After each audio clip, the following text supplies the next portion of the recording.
ડભોઈ શહેરમાં 3 દિવસ સતત પડી રહેલા ભારે વરસાદના કારણે જૂની ચાલીમાં એક મકાન અચાનક ધરાશાય થયું હતું.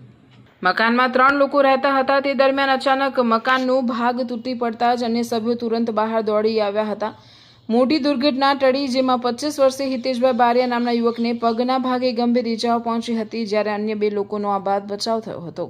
અત્રે ઉલ્લેખનીય છે કે ડભોઈ નગરપાલિકા દ્વારા શહેરના ચોમાસા દરમિયાન જોખમી એવા 40 જેટલા જૂના મકાનોને નોટિસ આપવામાં આવી હતી, છતાં પણ મકાન માલિકો દ્વારા આવા જર્જરિત બાંધકામો ઉતારી લેવામાં ન આવતા આ પ્રકારની જોખમી ઘટનાઓ સામે આવી રહી છે.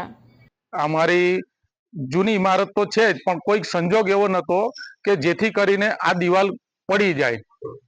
કોઈ સપનામાં એવું ખ્યાલ નતો કે આ દિવાલ પડશે એવું. અને રાત્રે લગભગ 9:30 પોણા 10 ના અંતરમાં આ દિવાલ અચાનક જ ઢસડી પડી. આમાં બચાવ કામગીરીના લીધે સમગ્ર અમારા જે રહીશો છે એ બધા સાથ સહકાર આપી અને એમને 3 વ્યક્તિ હતા એમાંથી અંદરથી કાઢેલ છે. અને એક વ્યક્તિ જે છે, જે અમારો ભત્રીજો થાય, એને પગમાં થોડી ઈજા થયેલ છે.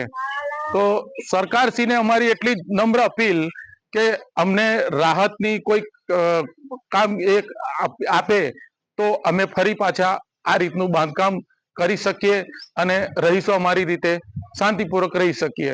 અત્યારે તો અમારી પાસે કોઈ એવું સ્કોપ જ નથી કે અમે હવે કરીએ શું, એ મોટી મુસીબતમાં આવી ગયા છે. ને ગઈકાલ રાતથી જ્યારે આ બનાવ બની ગયો તે જ વખતે અમે આખો જે એરિયો છે, અમે આખી રાત એકદમ જીવના પડીકાની માફક આખી રાત એવી કાઢેલ છે, ઊંઘ ઉજાગરા વેઠીને.